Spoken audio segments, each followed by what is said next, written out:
looking too good at the moment. Tremendous amounts of dead air.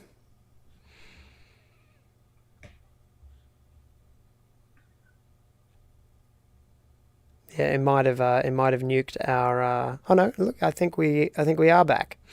I think we are back online. So let me know in the chats, folks, if we've returned, and hopefully less laggy. I seem to be getting a slightly faster speed. I'm at the mercy of government enforced internet here in Australia. You're not allowed to have any internet service that isn't set up by our socialist government here.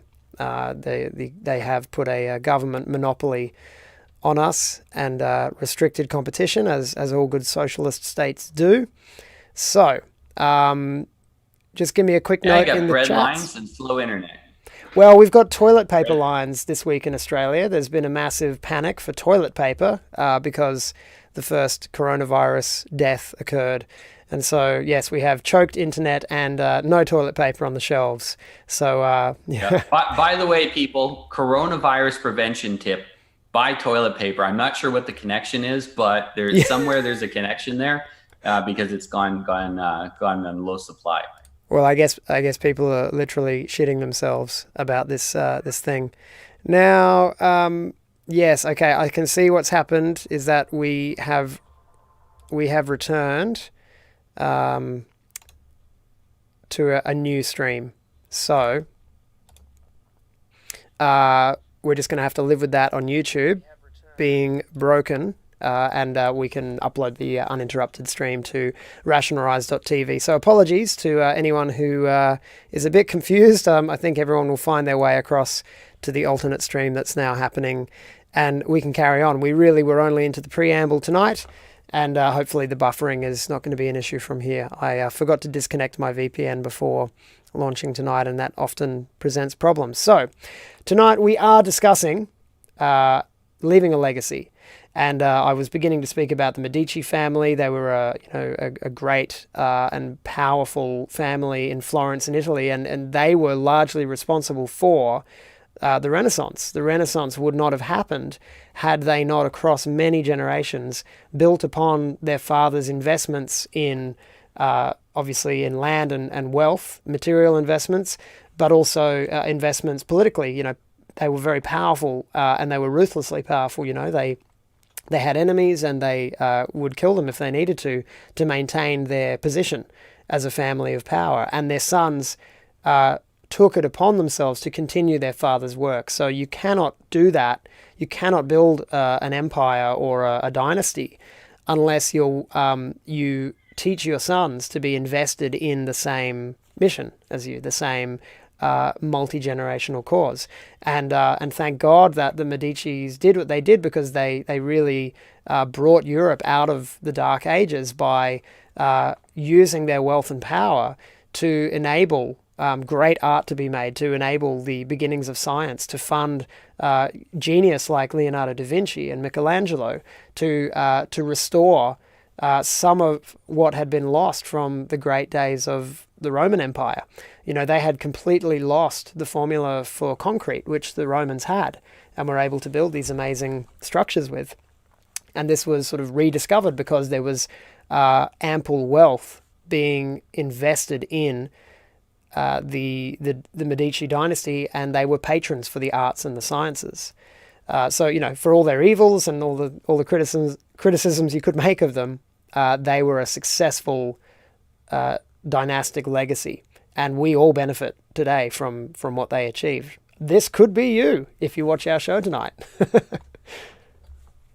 Yeah, and it's interesting that a lot of the investments that they made, the individual or the generation making the investment wasn't really the generation that got to benefit the most from it. It was the generation or two or three later. In fact, many of these things we as general public get a chance to benefit from, and these investments weren't even made for us in particular. And so it is these kinds of families that move civilization forward. It's their investment in the future. There is a Chinese saying, if you something along the lines, if you're very, very short-term thinking, you plant rice. If you're long-term thinking, you plant a tree. And if you're very long-term thinking, you sons, and so teach your children, leaving them that legacy. The legacy of children is really how you influence the long-term future. And it's not enough just to have kids, because everybody has kids. Not everyone leaves a legacy. Mm, Very few people are remembered, 10, 20, 30 years after they die. And certainly when everyone that knew you is dead, will you be remembered? Will have a lot to do with how much value you produced and what you gave for the next generation, for the absolutely, future. yeah. And as is often said by me, and I think I've heard you say it too on some of these shows, is that the measure of your success as a parent is first of all in whether or not you have grandchildren. Because if you raise, as you said, anyone can pump out babies. It's just, we're biologically wired to do it. But can you produce children who then, have enough of a positive relationship with you as a parent and believe in life enough to want to have their own children? Now, we're seeing a lot of millennials these days who have given up on the idea of having children. They're choosing the life of experience, and this is partly because their parents, often boomers, have really screwed them over in the way they have failed to parent them. But it's not only on the parents; it's also on the culture, which is screaming at us to not have families, especially as white people. So we're here to debunk and dismantle and throw that nonsense away and empower you to have a family, and if you already have a family, to make it a great one. So let's start getting into some pro tips for leaving a legacy. These are suggestions that Noah's come up with that we can discuss, which don't require you to have the wealth and political station of the Medicis to get it done. To build your own family legacy in a eugenic civilizational direction. So, number one, establish healthy habits to pass on. Yeah, absolutely. You'll probably notice this if you just go out and observe people. It's very important that if you want to create something great that is human oriented, multiple generations, that you take some time to observe people in general and take lessons from it. If you go out to a public place and you observe people, you will see fat parents and fat children, or fit parents and fit children. Mm, You will see people with good posture and children with good posture, or vice versa. yes. And a lot of people will assume that somehow that's genetic. And obviously, there is some genetic component involved in that. However, it is mostly the fact that parents are passing on their habits, their eating habits, their exercise habits, their lifestyle, the way that the attitude they have about themselves. Posture is a bit of a reflection of the attitude you have about yourself. If you are happy with who you are, that's going to be reflected in how you stand and how you look and everything. And so you're going to see that these healthy habits you develop now are going to make a big effect on your children. And if you study something like epigenetics, I definitely suggest taking a look at that. The way you've been living in the few years prior to having children is going to greatly affect which of your genes you pass on. So you have your genetics, and when a woman gets pregnant, it's a mixture of the two people, but it can tend to be heavier on one side or the other, or it can tend to be that you produce a higher quality of sperm if you're a man, or that the egg that comes out is developed better depending on the habits that you've had of life. So it makes a huge difference in your children. And anyone that raises animals for a living, since there's very short cycle generations. If you're raising cattle, it's a couple of years you get a new generation. They'll tell you that. Put them on good feed, you will end up with healthier animals after 2 or 3 generations, even if they're basically the same genetics, because nowadays it's just very incremental changes in genetics, but you can have rapid changes from quality of life, lifestyle. So get those healthy habits, and don't do them unconsciously. Yep. Know what you're doing. I choose to go to the gym. I choose exercise primarily for health reasons. I choose to eat carefully, and I understand exactly what I'm doing, and I can explain it to my children. So I'm passing those habits on as well.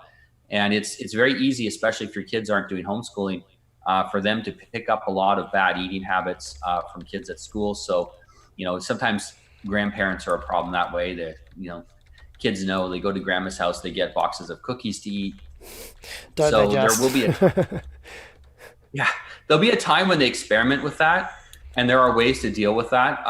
But you want to integrate the habits into their mindset so that you don't have to sit there and dictate to them what they eat. They should understand why it's happening, and it should become a habit for them, not something they're forced to do.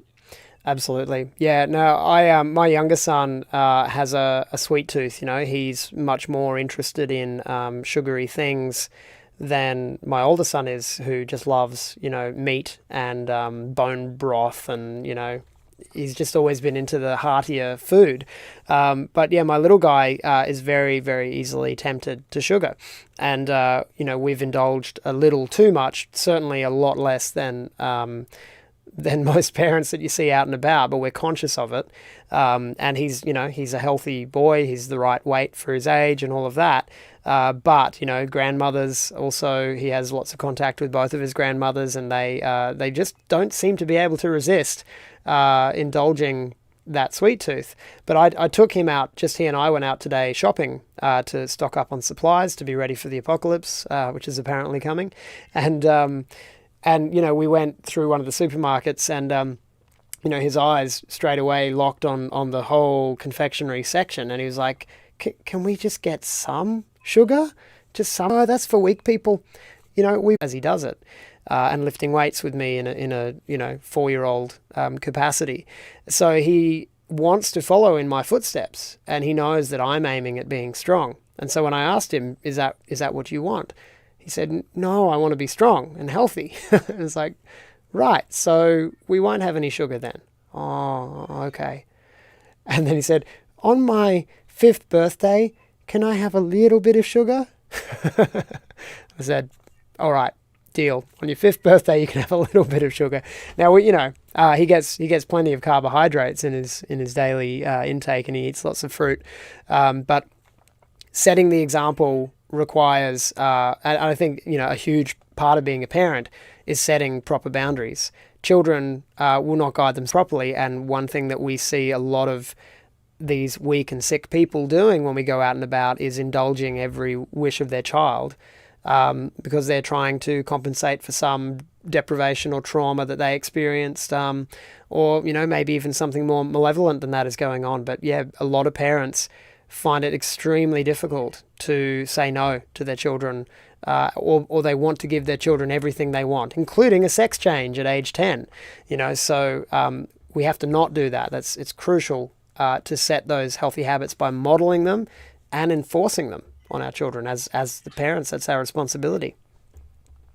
Yeah, there's a lot of people roughly our age. I'm a little older than you, but somewhere between Gen Xers and the people born between this moment having kids are between about 1975 and about 1995. They're the ones having kids, and a lot of those people were raised by parents who wouldn't who are narcissistic and controlling and wouldn't take no for they wouldn't allow the children to have boundaries. Now those children are adults and they can't say no to their kids Yep. because they never learned how to say no. We have to break that cycle. We have to understand, I try not to say no to my son. I will do like you did and reason through the process. But it is a soft no. The soft no is good because they learn to reason. Yes. But occasionally, even with the reasoning, the temptation is so great, you still have to have that hard no. You have to have the boundary. Mm. And this is especially difficult. This is why the grandmothers are giving the cookies. It's especially difficult for the grandmothers to say no, especially to the grandsons. Yeah. They have a real hard time with that. And I know from experience, I worked it. Man, I got a lot of cookies out of my nana. You know, it was easy. Yeah. Well, and the kids understand that. I think it is useful for young boys to this sounds really strange, but to kind of run game on their grandma and their mom and know exactly how do I get what I want out of women? How do I negotiate with women? Because we're going to teach them how to negotiate with men. Mm.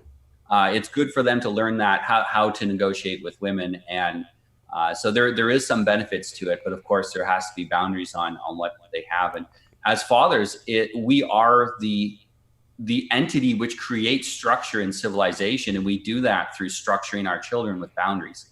That's the building blocks of civilization, is the individual. Enough individuals create families, create civilizations, and that's our job, is to help our children have well-ordered minds so that they can then be part of a well-ordered and well-constructed civilization. Yep. And I guess, my last comment on this one is just that, as you say, the soft no is better, especially if it provides an opportunity to enroll them in wanting the outcomes, the positive outcomes of not having the instant gratification. And that felt like a really good moment today with my son, where I finally helped him to understand for the first time, perhaps, the relationship between what he eats and his health and the outcomes for his body, and understanding that his mouth craves the sweetness, but his body doesn't, and he has a negative physical reaction. He gets exhausted and he gets grumpy when he's had too much sugar, and he feels sick sometimes when he's been overindulged.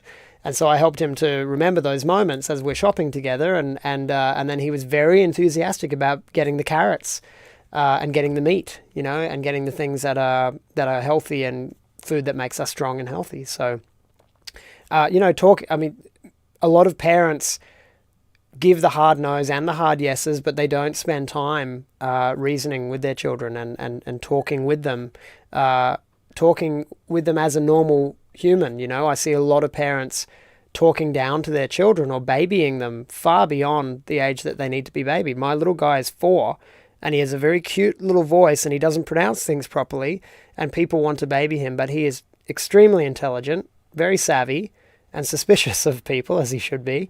And it's very easy to talk to him. I talk to him as I'm speaking to you now, and he understands.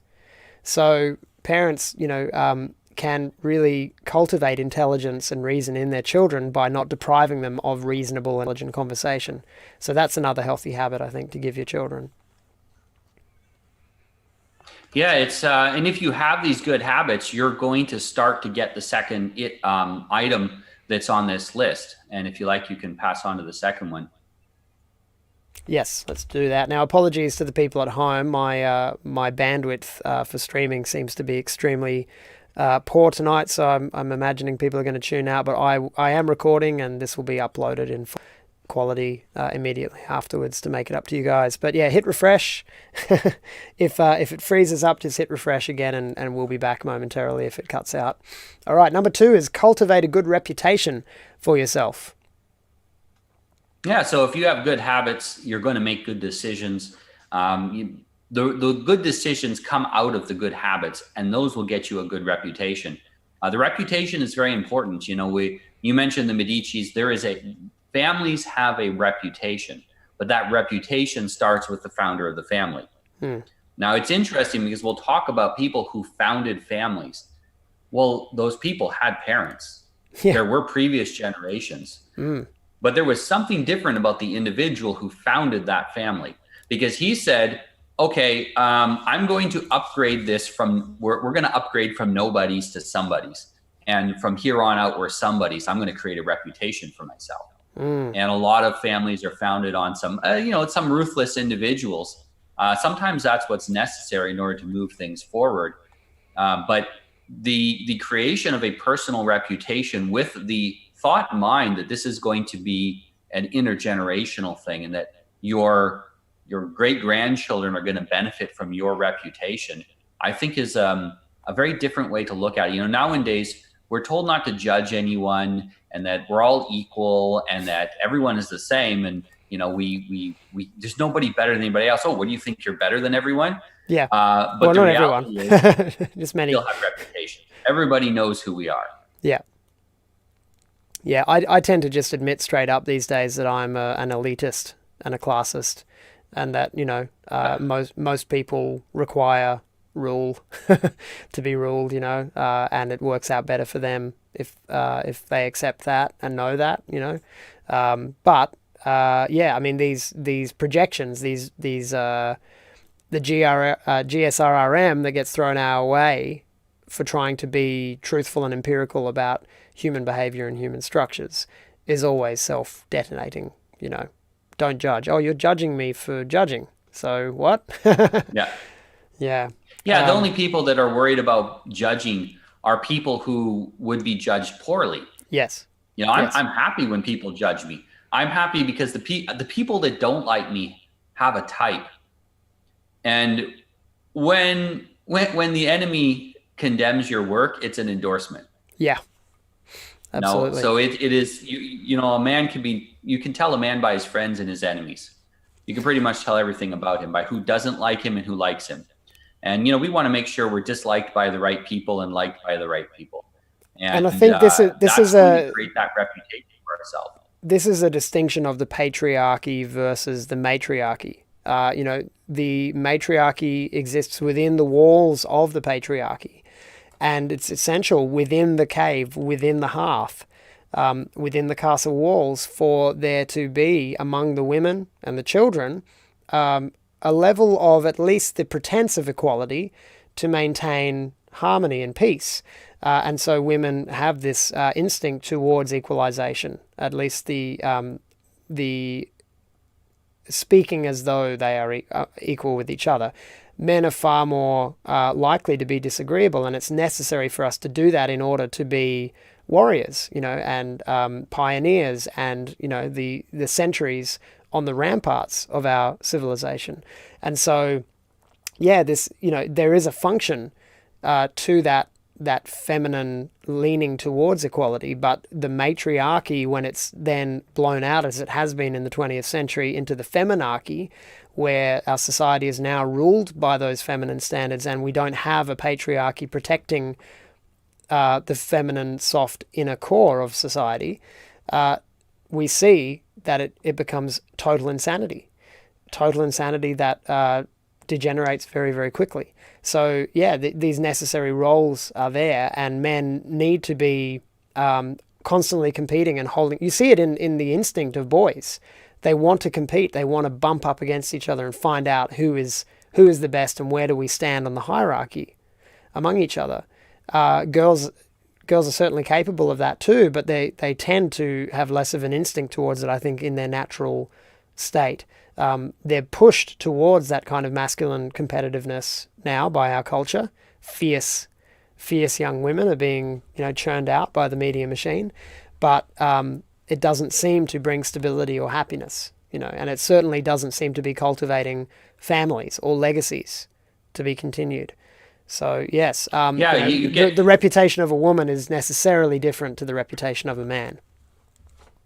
Yeah, you get masculinized young women that think they're going to come and compete with men and they're going to be the equal of men on everything. And they end up they cannot really fit into a masculine hierarchy. It's impossible. And so they end up with nowhere to go. They can't do the traditional roles of a woman. They also can't do the roles of a man. They're stuck with nothing. Mm. And it's really unfortunate for women. You know, this cultivating the good reputation for yourself, as a man, you cannot fear being hated for doing the right thing. If you do have that kind of fear, you will never truly become a man. You will Mm. always remain a bit of a child Mm. because you won't be able to take the hard decisions you have to make. And sometimes even people on your side will hate you for decisions that you have to make that are absolutely necessary. You know, when just give an example, Jesus was talking about, you know, you're going to eat my flesh and drink my blood. And what happened? Almost everyone who was following him, except for the 12 apostles, left. So there are sometimes as men, there are things we have to say or things that we have to do, which are going to be misunderstood or are going to be unpalatable to other men, even in our own team, or maybe even our wife and children. And we have to cultivate that reputation that people go, you know, I don't like what he's saying, but I know who he is, and I know that what he's saying must have some value because it's him saying it. Yep. You know, Yep. we want to cultivate that kind of reputation, and we want to help our children cultivate reputations as well. And, you know, eventually that will become your family reputation. This is the reputation of this family. This is how they behave. this is how, a Revoy behaves. A Revoy behaves in this way. Yeah. And it Yes. becomes known, and it becomes protective for your children because they will try to fit into the family reputation. Yep. And there's that experience of the reputation being the sort of social credit that enables you to be disagreeable and say things that are seen as outrageous. Has, is something I've experienced a great deal, particularly with the women in my life. But the ones who I'm closest to, will feel free to express their discomfort or their confusion with, why are you doing this? Why are you saying these things that are so counter to what I believe and have been taught? But these women, the ones who know me, will take the time to reason it out with me and listen to what I have to say, and usually I change their minds about things. But if I hadn't already established that relationship and that reputation of being an honest, credible, loyal friend, then I would just be dismissed. And of course, that's I'm either dismissed or attacked by those who vehemently disagree with our worldview and who don't know me. But within our social networks, you can still have great friends who you disagree with or who don't understand or appreciate everything you do and say, but know that the essence of you is a good man worthy of having around. So yeah, reputation can't be overstated. The power that it creates, and then that you're able to pass on to your children if they follow in your footsteps and take that social credit and build upon it again. And the other side of that, and it's a side that we have lost in the relative peace and security since the Second World War, is a side that says, mess with my family and you get, we'll mess you back. We're going to mess, you're going to be in trouble if you mess with our family. You mentioned the Medicis. Yeah, you don't cross an Italian, family. And it's to the point where the Italian families had such a reputation that actually started to keep the peace. The big families didn't want to even fight with each other because they knew that it was going to be too painful. Nowadays, the Western world, Western families, Western men have become so soft and so weak that it is, nobody thinks twice about, we have Turkey threatening a European country, basically threatening all of Europe to unleash a migrant wave during a time when we're having a global pandemic, to unleash this migrant wave on the West. And that threat basically gets ignored. Half the people in the West go, oh no, we have to take them in. And the other half say, oh, maybe we should do something about this. The harder a line Greece takes, the less they'll have to deal with future threats. Yeah. People only threaten you if they think you're weak enough to give in to the threat. When they don't believe that you could give in to the threat, they stop threatening. Well, it's I've seen that many real times. test of sovereignty going on right now for the men of Greece, and Yes. and my God, are they standing on the shoulders of giants in Greece, as far as war, philosophy, civilization goes. Guys, this is it. This is the hour. This is your time to shine, men of Greece. Don't let it happen. War is being waged upon you. It's a Trojan horse style invasion. You guys have done this in the past to other civilizations. Now it's being done to you. And we know that there may be women and children among these hordes of fighting age men who are smashing into the border. But that's exactly how the Goths destroyed Rome in its final days. Or contributed at least to Our to the fall armies of Rome. always had a retinue of women and children following them. This isn't anything new.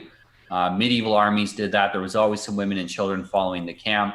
Women that were there for various work that they had to do were camp prostitutes, and children that came out of that, and some officers would bring their families as well. This is not a new thing, and it doesn't change the nature of the invasion. It is interesting. The Greeks are going to have to stand up not just to threats from Turkey, but to GSRRM from other European nations.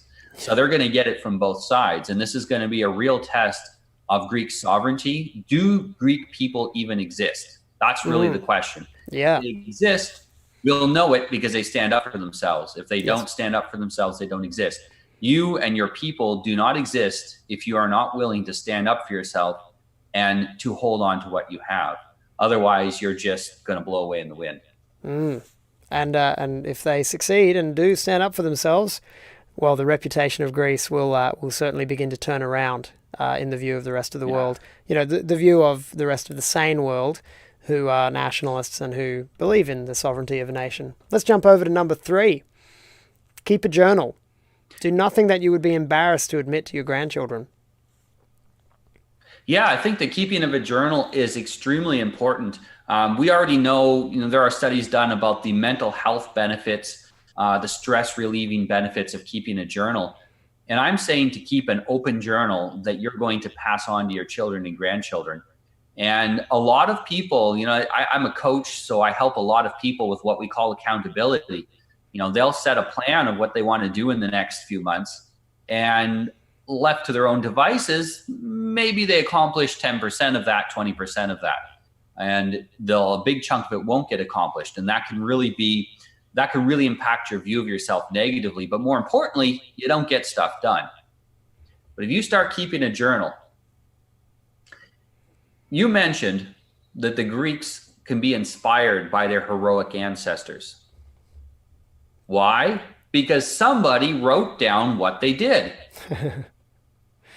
We That's have to right. write down what we do, our good choices, our bad choices, our triumphs and our failures. If you made a mistake in who you married and you realize, hey, I wasn't ready when I got married, or I parented my children unpeacefully. I was terrible to my kids for the first few years, and then I realized I was wrong. Write this down. Mm. Write it down so your children and grandchildren can know what happened. Do your mea culpas. Also tell them about what went well. And this is going to be a valuable resource for your children. They're going to look at that and say, oh, look, my great grandfather was a real person. Look what he went through and look how he solved these problems. We're right now, every generation has to reaccumulate all the wisdom from our ancestors all over again every time. Yeah. And Yeah. getting wisdom is painful, really, It really is. painful. Yeah. I've got a lot Much to better read to here learn from someone to else. to regain it. But this is part of the legacy I leave my sons is the collection of Western canon literature that I'm accumulating. And if you're Greek and you haven't read this, then freaking do it. This is in your blood. This history is your history, and you need to know it. You need to know it intimately, and you need to read it as much as you might read the Bible. This is the Greek Bible as far as the Greek nation goes. This is the history of the heroes of old. Sure, it's poetry and it's fictionalized and mysticized, but that's fine. This is the ancient valuable literature of your people. Just as I'm trying to collect as much poetry and history of my own people. The more Western European canon rather than the Mediterranean canon or the Aegean canon. But yeah, this is knowledge worth having. Because it's not just our own families who produce a legacy out of nothing, although you're right that it takes one great man to found a family and begin to forge a dynasty over time and pass it on to his children. And any of us could be the man who do that if we choose to be. But we are standing on the shoulders of giants, and the writers and the historians and the figures of history are those giants. So knowing them as intimately as you can and understanding and reading history is crucial. So get on it, fellas. Yeah, and I think it's good too because imagine that you were to behave in this way where you had nothing to be embarrassed about to your grandchildren. There's a lot of power in behaving in such a way that you cannot be shamed. Mm. I will say this when people try to shame me, that it's impossible to shame me because I do nothing of which I could possibly be ashamed. I am proud of everything I do. I am confident and content with what I do because I don't do anything shameful. And that gives you a lot of power. It makes it hard to manipulate you. It makes it able for you to establish a strong reputation. You can make choices and move forward unafraid because you don't have, you're not sitting in a glass house throwing rocks, so to speak. Yeah. And this is a big problem for a lot of people. I know this as a coach. I talk to people who they are frozen in time because of mistakes they made in their past. And at a certain point, you have to come to terms with what you did. Don't be embarrassed, admit it, move forward, and from now on, behave in such a way that you can make them proud. A lot of women, for example, when I speak to them about, they're dating an unsuitable man, and I will say to them, what advice would you give your daughter about that man? And immediately they'll say, break up with him. Oh, he's terrible for you. And I say to them, behave in a way that you would be unembarrassed to admit to your grandchildren or to your children. And immediately they recognize what they need to do. For a lot of men who are wasting time on, porn and video games and doing things that don't matter, that are a waste of their energies, a waste of their vigor, getting involved in doing something useful so that you have something to be proud of to talk to your children. Would you be okay to admit to your kids that you spent entire months playing video games and doing nothing? Now if we did this in the past, it's, admit it, be a man about it, admit it, that's what you did, and move forward. Yeah. But as far as here on out, now you know better. Keeping that journal makes you change your behavior because you got to write it down. Yep. And the admission of guilt and sin, the confession, is such a central part of the relationship with God as Christians. And, once you confess, you can no longer pretend that you haven't committed the sins that you have, and you do know better. Now, you wouldn't have confessed if you didn't know better. And so that's only going to make your shame spiral far worse if you continue now that you know. So yeah, it's the knowledge, the confession, and yeah, absolutely a tool for helping you to strengthen yourself and to make better choices is to build upon the pride and the straight back with which you can walk if you do live a life above reproach.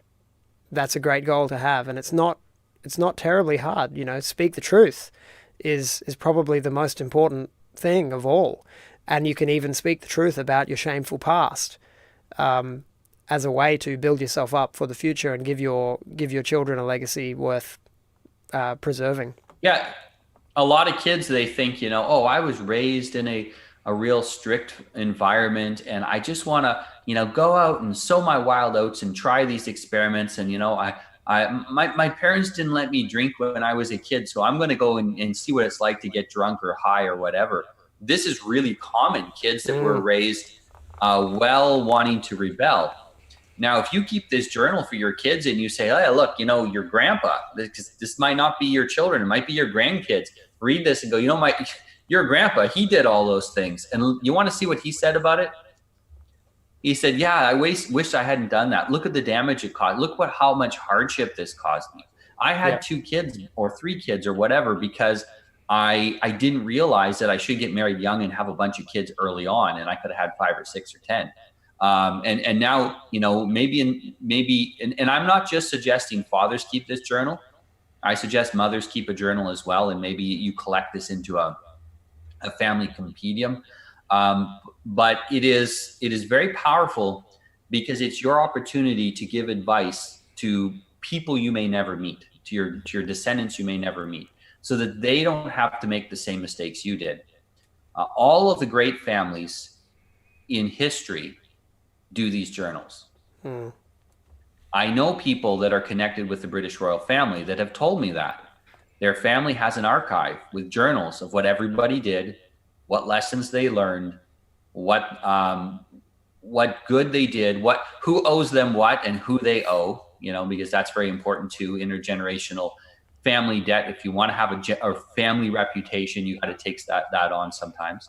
Mm. And it's really powerful for them when they need wisdom. They go and they look in the family archives and they find out information. And that's something that, us normies, we don't get, but we can start creating that for the future. Yes, absolutely. And we ought. All right, number 4, join or start organizations that have intergenerational members. Yeah, so I have a client in Spain, and he was looking around at various. He ended up joining a church, which is a very traditional church, and will be a place there for his family to be, perhaps for many generations. So a church can be one place, but for men, there are all kinds of fraternal orders, and there are many less than there used to be. Used to be fraternal orders were a big part of masculinity. Every man was in some sort of an organization. Here in Europe, I'm living in Portugal. There are still many militant fraternal orders connected with the Catholic Church, Mm. various knights of this or knights of that. And these organizations require generally quite a bit of investment to get into them. You need to spend time. Often you need to buy in as well. But these are very powerful because once you're in there, it's easier for your sons to get in. And they help you to maintain some sort of a tradition. You know, every I'm not a huge fan of the Masons, but I was a Mason and my dad was a Mason, my grandpa was a Mason, and we're back 40 generations being Masons. um, that gives some traditions and stability to the family, and it ensures that you have contacts. Earlier we said to cultivate a good reputation for yourself and eventually your family, but a good reputation with whom? Mm. Who do you have that reputation with if you don't belong to any organization and you don't interact with people outside? Who is it that's going to honor you? Big part of masculinity is honor, is behaving in an honorable way. But you then need the behaving in an honorable way is in relation to other people.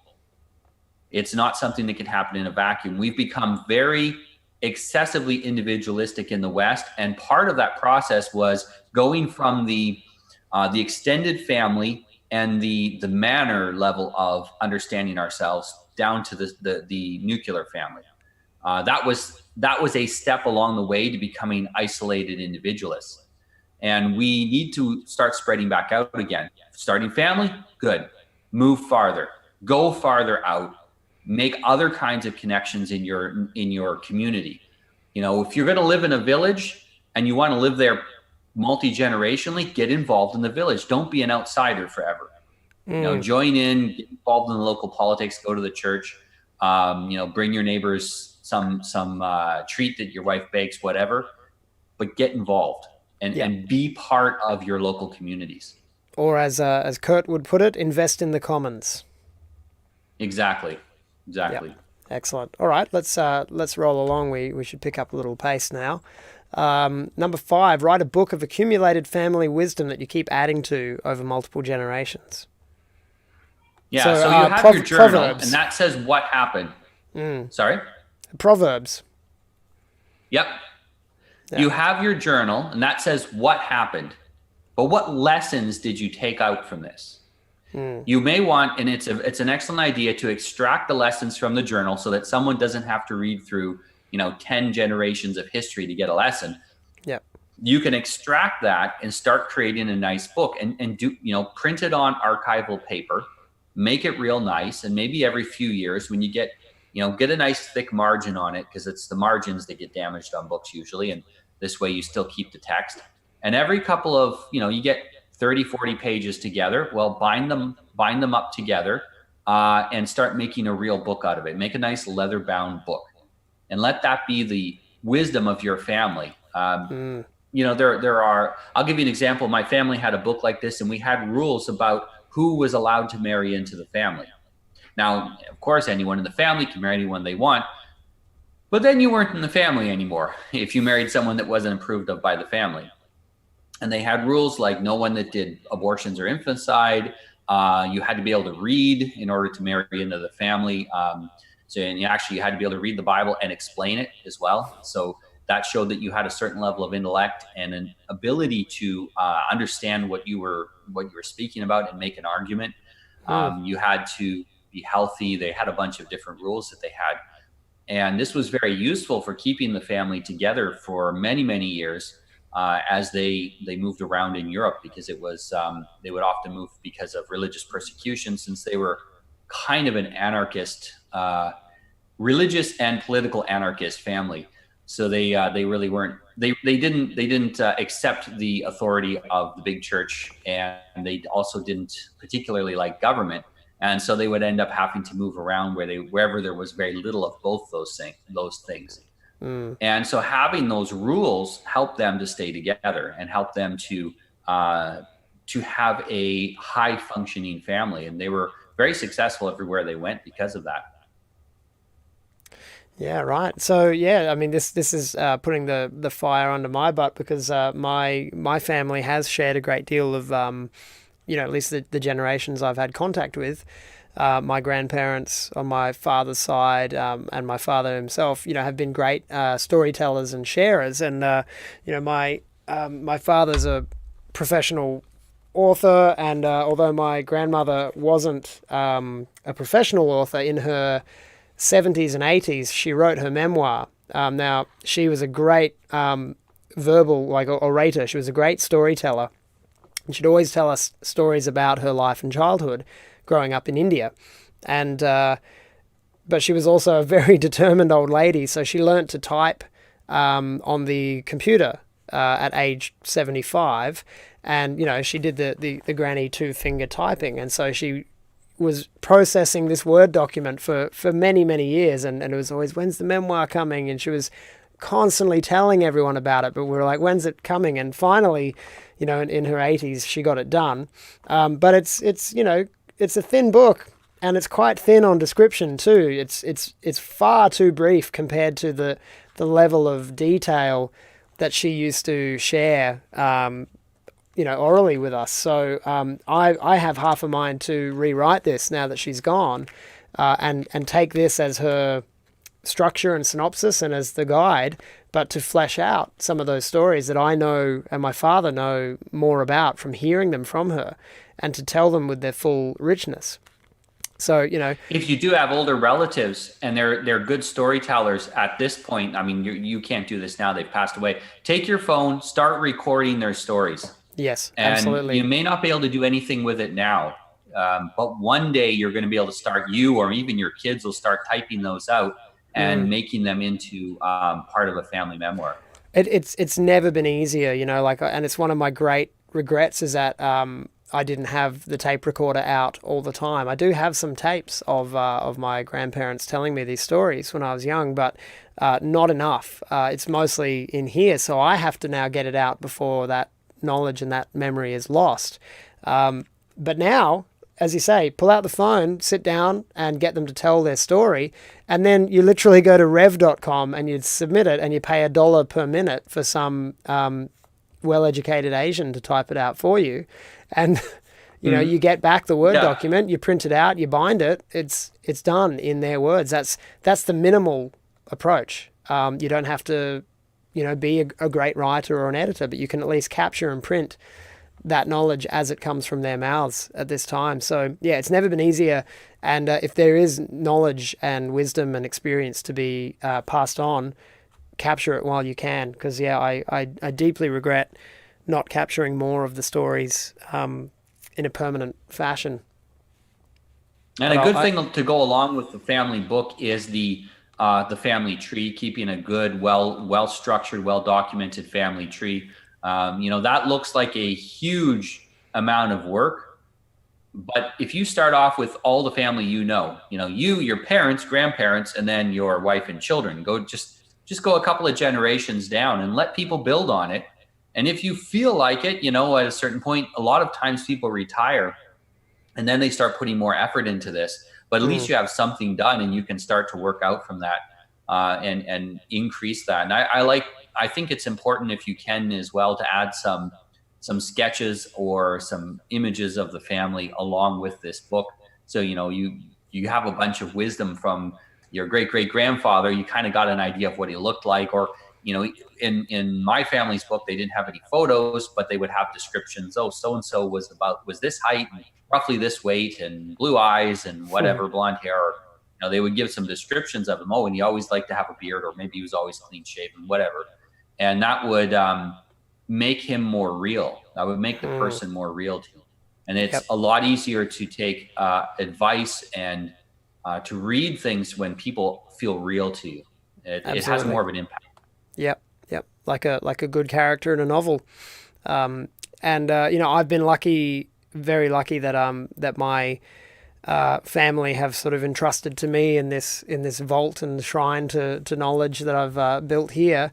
I have dozens and dozens of photo albums ranging from the 1920s through like 100 years worth of photo albums from my family, which I am yet to sift through. I've looked at most all of them, but I really need to organize and then begin to catalog and describe a lot of the images so that the knowledge is not so it's not so abstract and disconnected from a story. But I also have a great number of artifacts, and I'll share some of these when we get to the end of our list here tonight to show the. We don't have time for me to go through many generations, but I'll share the artifacts that I have from my two great grandfathers on my father's side. Let's move on to number 6 in the meantime, which is relevant to what we're talking about. Number 6, create family traditions, yearly coming of age traditions, etc. This is huge in my family. My wife is really, really good at this. We have a wonderful birthday tradition that's been absolutely consistent from the birth of my first son, and both boys get it every year, where we prepare the breakfast table every night, the night before their birthday. So when they come out, that their main gifts and a cake and candles are ready to go under a beautiful silk, and there's a cape and a crown for them to wear when they wake up. So they come out in the morning, they put on their crown. It's your birthday. You are the king of the day, and we celebrate. And it's such a joy every single time it happens. Yeah, these kind of traditions are very important. If you live in Europe, if you go to a small village, almost every other weekend they have some sort of day of Saint so and so. There's one of these almost every day, but they don't celebrate all of them because they would never work. They hardly do that anyway, but Yeah, they'd they would like that, never I'm work. sure. And Southern Europe, mostly holidays. So people have these traditions. Oh, this one we celebrate with this kind of cake, and we do this kind of dance, and we sing these kind of songs, and we remember this and that and the other thing. Oh, and then we have a procession of the saint and all of these things. And that may not appeal to you, but you need some sort of a traditions for the family. These traditions are very important. They unify the generations. They make a bridge between parents and grandparents and great grandparents and great grandchildren, and they help you to have something that you can say, this was from my. This is the you said there was a crown and a little cape. This is the crown and cape that my great grandfather used. Eventually could be like that. I know people that they had a board. They installed a board along one of the doors in their house, and they would mark off the heights of the kids. And then that board would even be for the grandkids. And I've seen it up to 3 generations being used to mark the heights of the kids. And it's kind of neat to see, generally nowadays we grow a little bit faster than our ancestors. All that's starting to come back down. And so you can stand beside that and go, oh, I'm 5 years old, and look, I'm taller than my grandpa was at 5. And it's great for kids to have that sense of continuity between generations. They really need it. Yeah. And the coming of age traditions are important.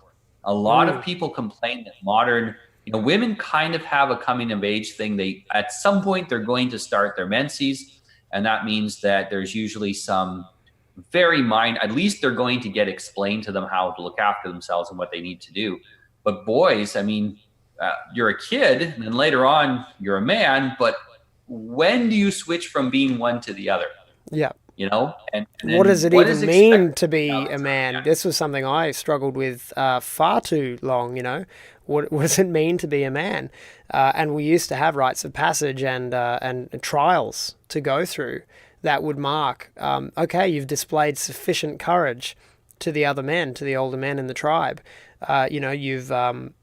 you've learnt the things you need to learn, and there are cultures that are great at this. I mean, the Jews have their bar mitzvahs at age 13. They have to go through rigorous learning of the Hebrew, and they have to, it's a different culture than ours as Europeans, but they know that when they've achieved that goal, they are now considered by the tribe to be a man.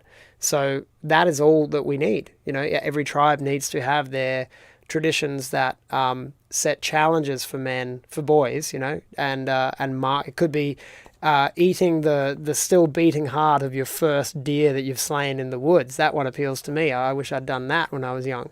And my older son really likes the idea of that one too. So we might make that happen, start a new tradition. But yeah, there has to be some demarcation between boy and man, and we just simply don't have those in our mainstream culture anymore.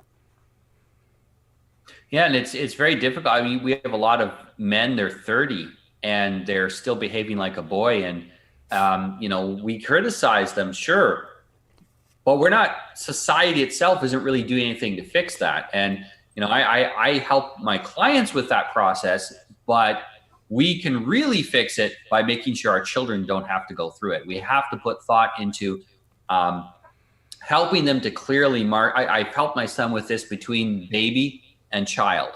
I'm like, okay, you're not a baby anymore. You are now a child. And these are the things that are expected of a child. You need to dress yourself, feed yourself, clean up after yourself, and all of the things that you now need to do as a child. And that at a certain point, you're going to become a teenager, and then you need to start contributing economically. That means, maybe you're helping keep the house well maintained, so that saves us money, or whatever it happens to be. There will be incremental increases in what's expected of you, and there's going to be incremental increases in your level of freedom in exchange for that. That's the reciprocity of it. And yes, that there will be things that we expect, tests of you that we expect you to pass. And then, like I tell him, I said, one day you're going to be stronger than me. And when we wrestle, I'm not going to be able to win. I said, then you're and he says, then I become the king, the king of the family. Like, yeah. Then you're physically, when you get to the point where you can physically best me, then you will have the new responsibility. You're the torchbearer, responsible for the protection and defense and safety of the house, and I will help you rather than you helping me. Yes. And so it is important that they understand there are goals to work towards besides, right now, the general world sets the goals for our children to work towards. For kids, it's go to kindergarten, then it's graduate high school, then it's go to then it's get a driver's license, then it's go graduate university, then it's go to college, then it's graduate college, then it's get your first job. And then people kind of get stuck about that point, since marriage is no longer a societally promoted goal. But a lot of these things aren't necessarily useful for our kids. Really high IQ people don't benefit much from college. It really isn't going to help them a lot. On the other hand, if your kid is more attuned to, say, physical things, he might be better as a tradesman. Yes. So then make it something that your kid can succeed at, that your family can succeed at, and that is not dependent on the fads that are popular at the moment.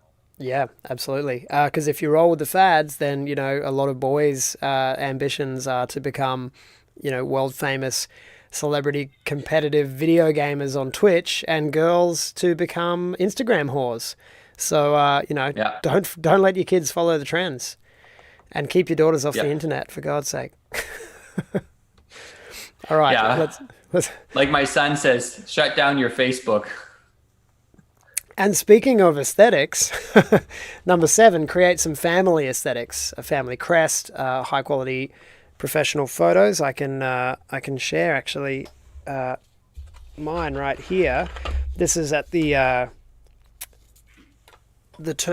joining point of my mother and my father. They had this made. This is my mother's clan was the Ennis clan of Ireland, and my father's clan was the Higgins clan of Ireland. So they had this crest made in South Australia, and they've kept it, and I've kept it as the keeper of the family traditions and heirlooms. I get to have that on my wall here in the studio, and of course, we also have, as well as the many, many photo albums of just incidental life images, we also have collections of key moment professional photos. And this is probably the most significant one to me, which I've shown on the show a few times. This is my paternal grandparents on their wedding day, which also happened to be her 18th birthday in 1941.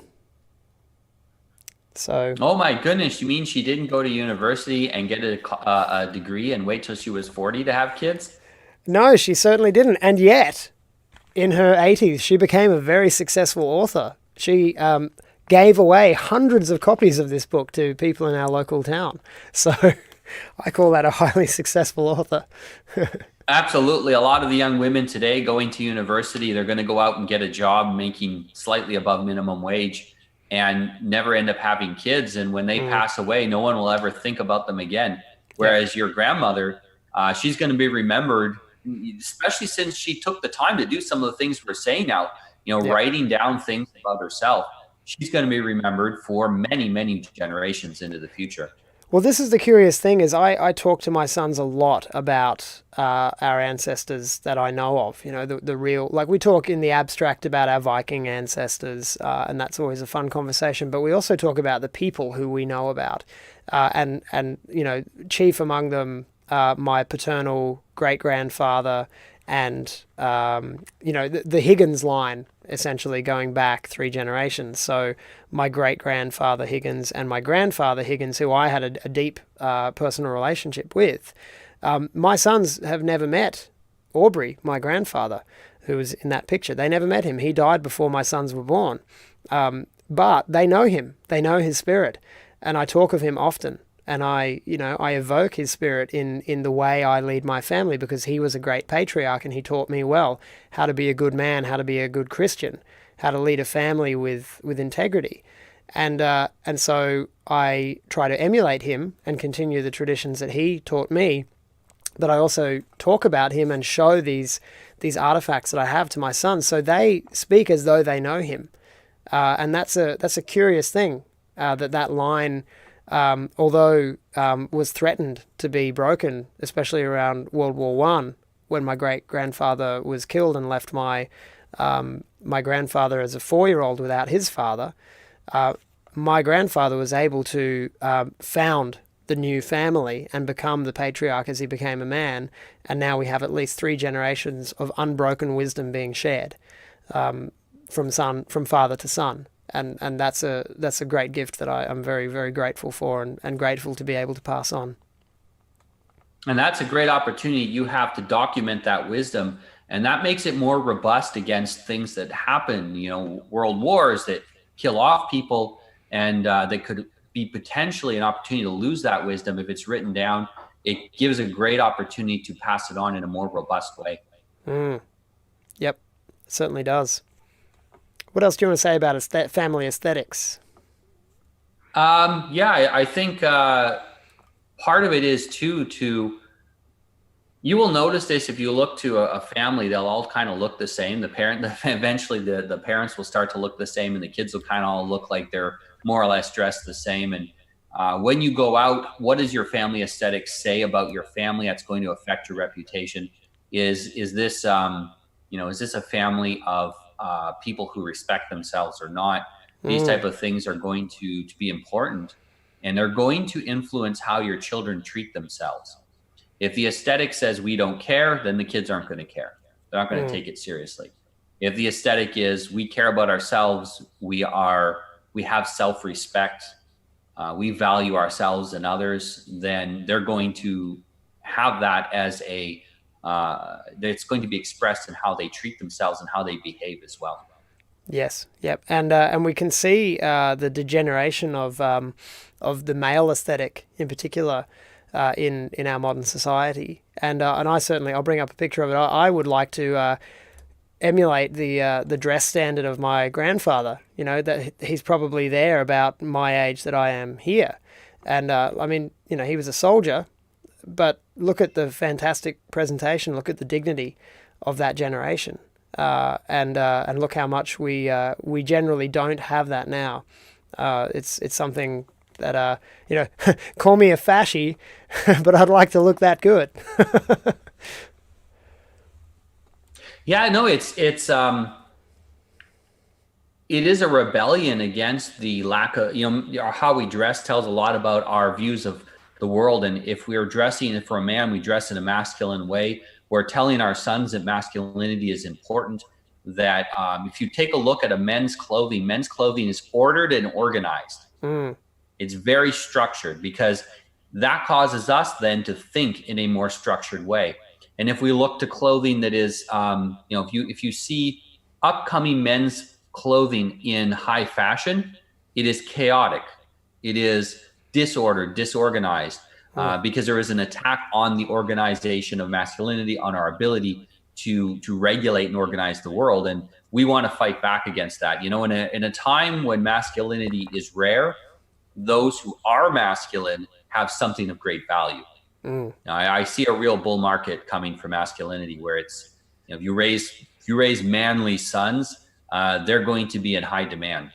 Yes, and as we're already covering tonight, and as many speakers in the manosphere, cover, there are many dimensions to what defines masculinity. It's an intellectual approach, a spiritual approach, a physical approach, a dress aesthetic approach, a linguistic approach, a moral approach. All of these And things. as a man, you should be working on all of them. Work Yeah, on all of them. absolutely. You may master a few of them, but you should always work on all of them. Never have one where you're significantly deficient. There's no point in being the best dressed, depraved moral degenerate, you know, in the world. Yeah, work on all of them. Absolutely. All right, number 8 is a pretty obvious one when it comes to legacy. It's the first thing that people think of is the financial legacy. And I, we're not going to get into financial advice tonight, but just a general inclusion, I suppose, of the necessity of trying to leave your children in a better position in life than you came into the world. That's a mark of financial success in my mind, is to leave my children better off than my parents left me, and hopefully they can do the same for their children. Yeah, I've seen quite a few of people in the boomer generation specifically say, I'm going to try to spend all of my money before I die so I don't leave my kids a penny. And you'll see them, they retire and they just blow as much money as they Yeah, can. it'll build And their that's a character terrible if they attitude. have nothing. It's Yeah. I'm going to make but sure I screwed them up in childhood. I'm going to make sure I also screw them up in adulthood by leaving them nothing. And I think the Can way you that imagine? they've tried to get the Gen Xers and Millennials to really take that horrible blue pill as well, through the narrative of white guilt and white privilege. That if you are born into privilege of any kind, and as a white person, as a European, as part of the genetic family who founded this civilization, yeah, we have privilege.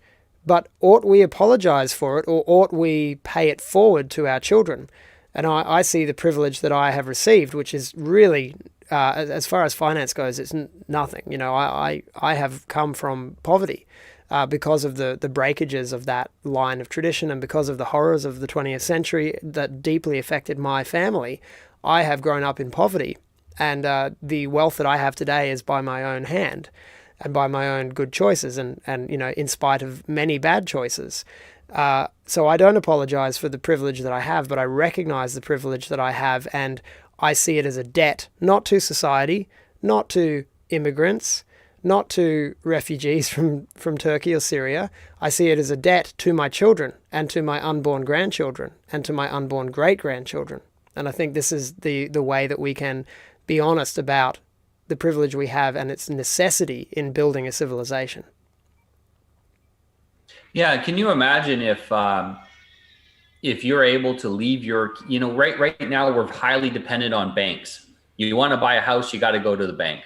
This is not the way historically it was done. It used to be that a family would get together and they would physically build as well as finance the house for the whatever, children had just gotten married.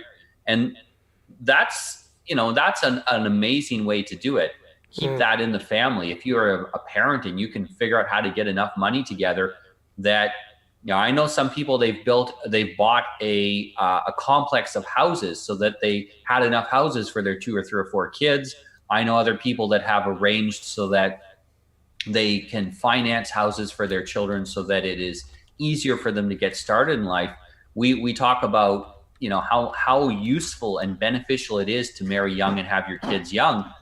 That's pretty hard to do if you're trying to buy a house in a radically overpriced housing market that we're facing in many parts of the West, and you end up basically a slave to the bank for 50 years trying to pay off your house. So the more that we can help our children escape that and have that freedom to make good decisions, knowing what is right and knowing what will be good for you, it doesn't help if you haven't got the power to make the decisions. And so working on creating a small family trust for these type of things, and people will talk about, oh, a trust fund kid or whatever, and they think this is for millionaires or billionaires. It's not. Family trust can be almost any size. It can be very small. But if the person who doesn't start to save is unlikely to ever save anything. Once you get started, it's like a snowball. You just keep growing to it, and it's easy to throw in a little more money here and there. And, be wise about it, manage it carefully. There's a lot of tax benefits in most countries as well for doing a family trust. And it can really be something that makes a big influence. Maybe your generation and even your children's just put in. Maybe there's no taking out for 2 or 3 generations. Yeah, Maybe it sacrifice. takes that long until it builds. Yep. This comes back to our starting point of the conversation, which is how wide are your time horizons? How far into the future are you willing to look to give meaning to your life? If the meaning in your life is only the pleasure of this moment, then you're a hedonist and a degenerate, and you're definitely not watching this show right now. But if your value and your sense of identity extends forward many generations into the future of people who only hypothetically exist and who will only exist if you make the appropriate choices to allow them to, and that includes teaching your children to then continue the tradition of making appropriate choices.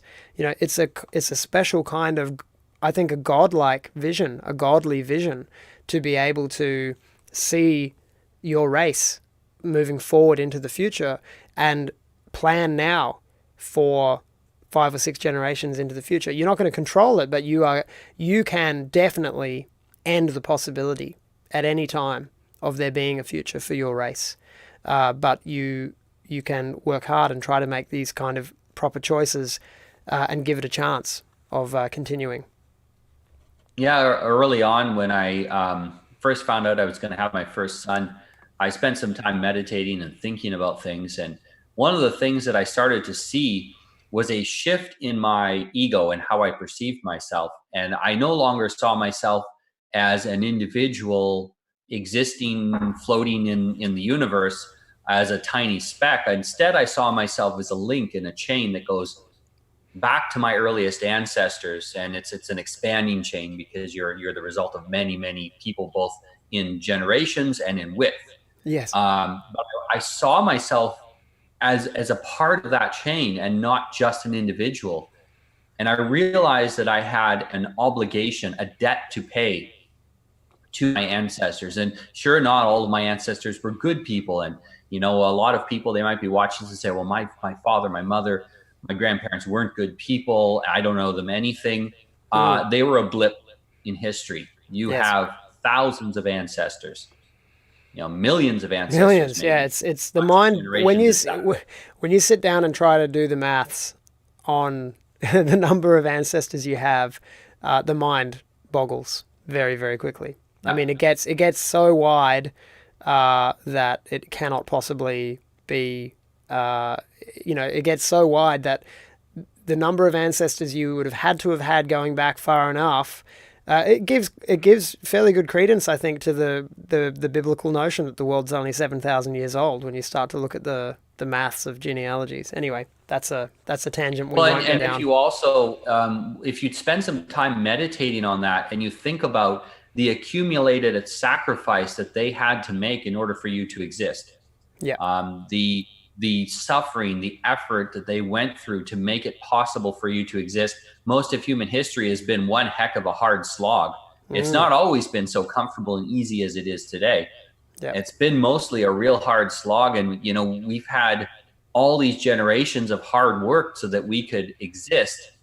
And that's going to change your perspective. After you see that, then I see a future. I see through my sons that chain continuing into the millions for eternity, out into the stars forever.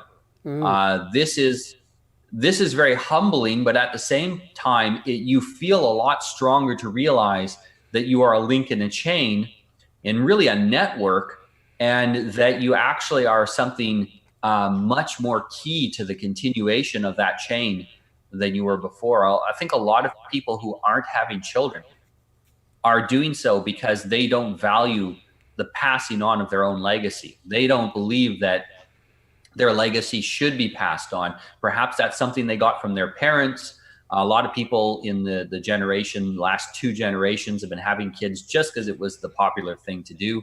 And then, a lot of the boomers, they acted like they wish they never had kids. And so their children then feel like they should, they feel it is unfortunate that they exist, and they Mm. don't want to pass that on. But the reality is that you do have an obligation, a debt to pay to your ancestors, and you can pay that by keeping the chain going and improving it for the future. Yes. Yeah. Well said. Well said. Colin Colenso in the chat's quite humorously says, "So LGBT won't outbreed us." No, I No, think. their only choice is propaganda. So protect your children from propaganda. You Yeah. know, homeschool them, because the propaganda is now in the schools. Homeschool them, Mm. keep them away from screens, get them outside, get them doing gender appropriate activities on a regular basis. Put small baby animals in your daughter's hands. Buy her, if you live in the country, buy her some rabbits, and have her breed the rabbits. I mean, I would even suggest doing this with boys because, as a father, you do spend a fair bit of time handling your kids and picking them up and doing stuff with them. Get them comfortable with the idea of raising generations, Yeah. and that reproduction is normal. And that's going to keep them protected from this type of thinking. I love seeing the way my sons love our dogs, particularly my older son. He has such an affinity with them, and we have, three dogs of three sizes, and he loves them equally. We've got the little lap dog, who people who watch the James Fox Siggins show would have seen him featured last week. He was on my lap during one of the broadcasts. But I've also got my dog Bowie, who's this giant hound. We call him Houndoom as a nickname, and he just to see how gentle and affectionate they are together, my 8-year-old and my giant dog. It's a wonderful. I know that my sons are learning, and they're in a position of nurturing, and they're learning about their parents in that way. They're learning about what we give to them, and the necessity of gentleness, and the necessity of firmness at times to train and guide the dogs appropriately. Our boys get to participate in that parenting journey in a simulated way through the dogs. So I agree. Having pets is a marvelous thing, and the Muslims are really missing out with their hatred for dogs. Yeah, the hatred for dogs, love for goats. Anyway, um, uh, the You're gonna get our you're arrow. gonna get our show cancelled, mate. Sorry. Uh, the care of animals is called animal husbandry, Yeah. not animal wifery. It's animal husbandry. It's that is what we call it, because it is the husbandry, the care of animals is considered a very masculine thing. We will see in the Bible, shepherds were almost exclusively men due to the danger of shepherding animals Mm. out where there was bears and lions and whatnot, men and young boys. And it was actually one of the tests of young men was, could you protect the flock? If we send you out with 100 sheep, do you come back with 100 sheep, or do some of them get eaten? Then you're not a very good shepherd. How are you going to fight a man if you can't fight a wolf? And so there was this was part of the rites of passage, having our children learn how to care for animals. And there's nothing like a class about eugenics than there is in raising rabbits, and recognizing that you want good healthy rabbits that grow quick. You buy good healthy adults that grow quick. If you got sickly rabbits, you're going to have sickly offspring. And so you start learning about how genetics work and how things work very quickly. And I think a lot of these lessons have been lost as we have all ended up in the city, divorced from the origins of nature and raising our own food. It's very important for your sons to understand these type of things and to have these practical skills. Yeah, absolutely. And yeah, that's part of the legacy that I'm working on leaving my sons. You know, we talked. I was having a great conversation today with my boy about when we after we discussed the healthy food and what we want to create. I was telling him that the food that he's currently growing, he's got a little crop of watermelons and cucumbers coming up at the moment, and you know that if he continues to work the land as he has been, that he could feed our whole family. He could grow a great garden. And I just saw his eyes light up. And I also, you know, took him to the gun shop today to stock up on bullets in case there's any interruption to the meat supply in Australia with this looming corona panic. You know, I want to make sure I'm able to get meat for the family. And, you know, to talk to the guy across the counter about guns and hunting and, you know, what are the best guns, and for him to participate in that. And, you know, to be able to leave items of legacy to my sons that unfortunately my grandfather and my father didn't keep their guns when the laws changed here. And I have that out for cleaning at the moment. Of course, it remains in a perfectly legal safe most of the time. And yeah, you know, I have to start that arsenal again in that sense. But to be able to raise my boys with a positive relationship with their ability to cultivate food in many ways is huge. And it's also a great, I guess, subsidy to the financial legacy that you leave. It's great to have money. It's even better to be able to generate money and manage it well and keep it.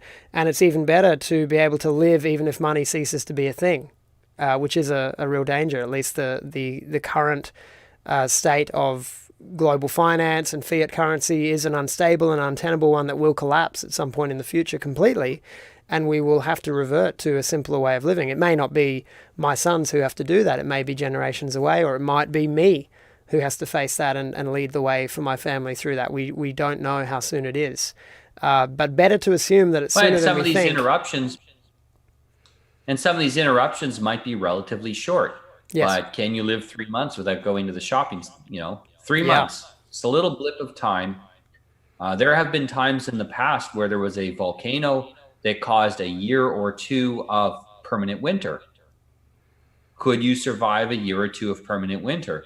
If you're already sickly, in debt, and you have no supplies, and you don't know anything, and you're unskilled, and you're completely living in the city, and you have no friends, and you don't get along with people, you're basically going to die. It is going to eliminate those kind of people first. Look with the coronavirus, who is getting sick first? It's the people who have already existing health problems. They're the ones that are suffering the worst. It's going to be like that with whatever emergency comes up. The people whose lives are already in chaos are going to suffer more by creating things like the trust, like the next one, which is about buying some land for your family, some sort of a base, whatever it happens to be. You're creating layers of security, and you're facilitating the survival of your children and your legacy. Yeah, and this is the Matthew principle, isn't it? I forget which chapter of Matthew it is, but the Pareto distribution, you know, and the idea that you know, I'm terrible at quoting scripture verbatim, but the essence of it is. Here we go. He who has more will be given him. He who does not have, even what little he has, will be taken away from him. This is absolutely the way it works. And a lot of people will. It's the people that don't have, that get taken away, that haven't made the good decisions, that complain about that. But it is a fact of nature, and there is no law, there is no system of government that can overcome that, because it is the law of nature, and the law of nature cannot be ignored. It's God's law. Absolutely. All right, let's jump over to our last of our 9 points. And, you know, again, this one's highly relevant to what we've just been discussing about being able to cultivate food in various ways. Buy land for a family base. Yeah, and this I'm not saying, go buy a massive compound in the woods where you have 800 acres and your whole family can live there, and it doesn't have to even have a building on it.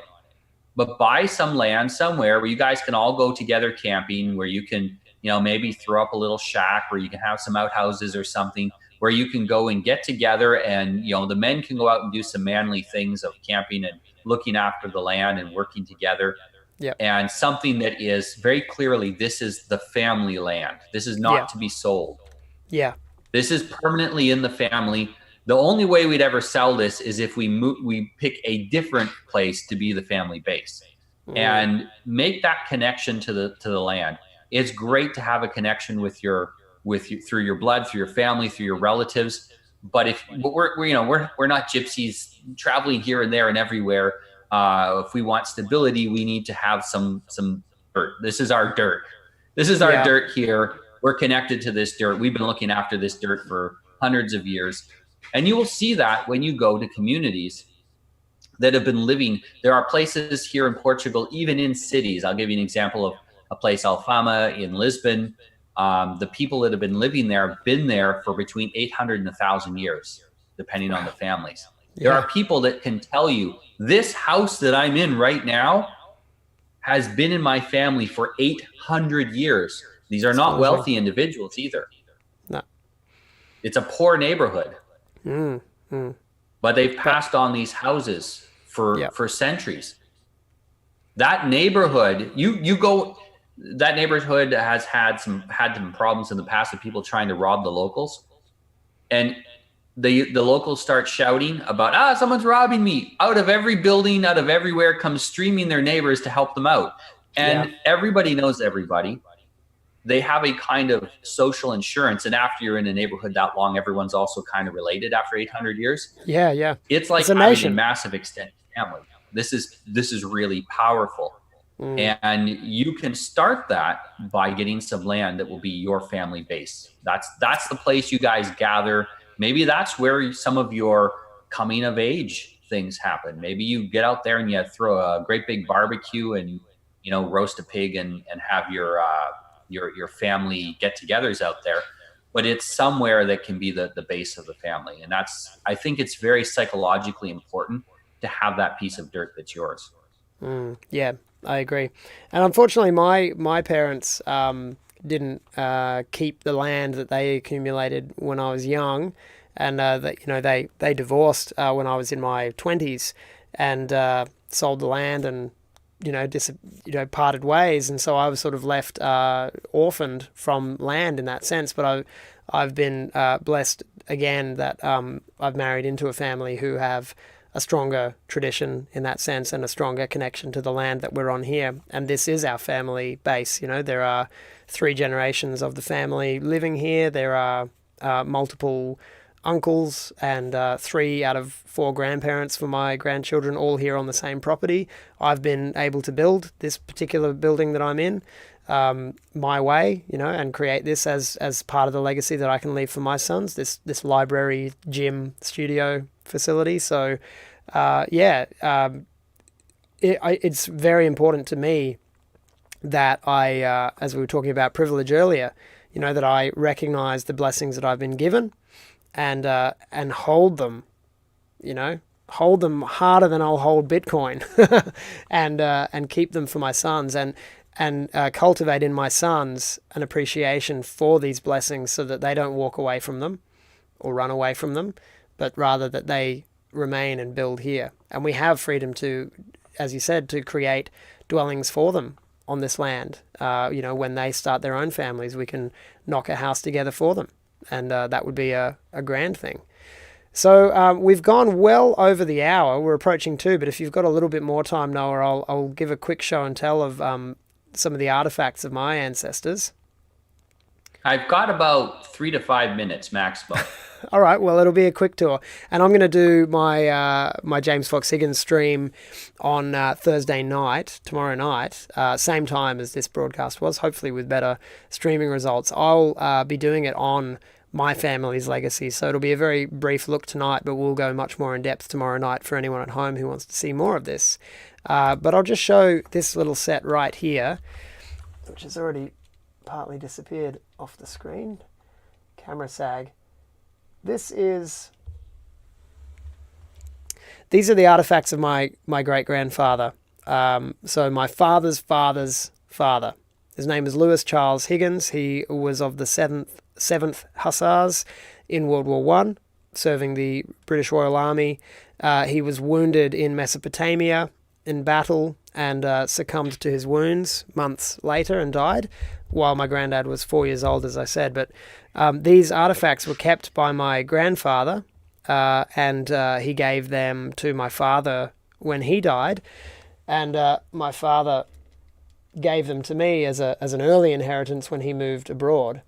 And so I keep them, they're great treasures. My sons get to look at these things and hold them. But so this is the wallet that was on the person of my great grandfather while he was in battle. This was his knife, his utility army knife. It's still functional, but quite rusty and not as sharp as it used to be. That is, by the way, a great family tradition, is the carrying of knives. It's fallen out of favor in some totalitarian regimes recently. But having a knife, even if you get a ceremonial knife that's for every man in the family gets a knife like this, and then you can collect them up afterwards when people pass away. It is. Well, actually, I have my great-grandfather's in the other room. I have my grandfather's vintage Benchmade knife, and I have one of my father's hunting knives, far less beautiful and more modern than the others, but still an heirloom. And then I have my own new hunting knives as well. So yeah, my boys definitely have their greedy little eyes on these things, and they will get them one day. This is the dog tag that my great-grandfather wore, and this was in the wallet. This is a lovely little thing. This is an icon of Mother Mary and baby Jesus. Bit hard to get it in focus here. Can we do it? No. Oh, laggy camera, come on.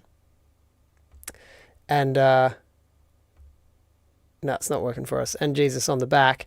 And then this here, I keep this on my wall. This is the certificate issued with this very heavy medal to honor him as a fallen soldier in World War One. So there you see Lewis Charles Higgins died with honor. It's very heavy, that thing. And as you can see, it reads, "He whom this scroll commemorates was numbered among those who, at the call of king and country, left all that was dear to them, endured hardness, faced danger, and finally passed out of the sight of men by the path of duty and self-sacrifice, giving up their own lives that others might live in freedom.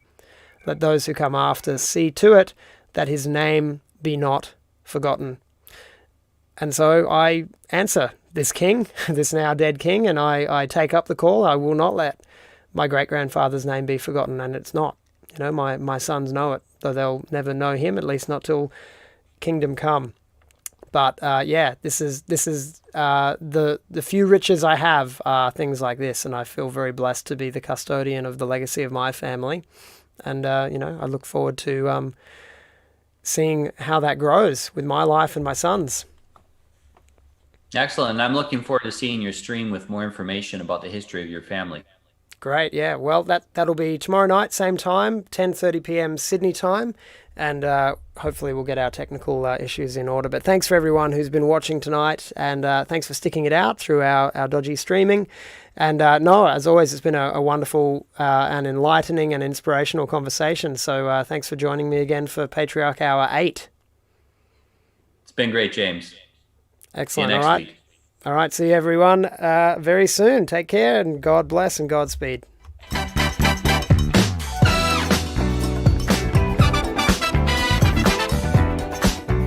Thank you for watching this Rational Rise TV presentation. If you're not already a member, we ask you please come and join us and show your support at rationalrise.tv. This is our very own independent, self-managed video streaming platform where we cannot be controlled by the thought police. We're doing it our own way, and we'd love you to come and join us from as little as $5 per month. If you've enjoyed my show and you'd like to support me in other ways, a great way to do that is to grab a copy of my book, The Ghost of Emily, or its sequel, The Ghost of Delacroix. Both of them are available on Amazon, Barnes & Noble, Booktopia, and all the rest. And Not only available in paperback, but in gorgeous hardcover too, for the people who want to keep archive quality long-term books on their bookshelf like I do. So please grab a copy of one of my books. They're excellent, adventurous science fiction laced with philosophy, religion, family, men of the West, war, violence, guns, all the things that we like to talk about here on the James Fox Higgins Show. And of course, you can join us as well at our new social network, championsofthelight.com. This is a brand new platform. We're still getting started, but we would love for you to come and request to join. And gradually, we're going to be inviting people in to create an awesome community of like minds to share these ideas and to celebrate all of the beauty and the culture and the history of the European peoples, as well as to uplift and support the future of Western Christendom. Thanks again. I'm James Fox Higgins, and I'll see you next time.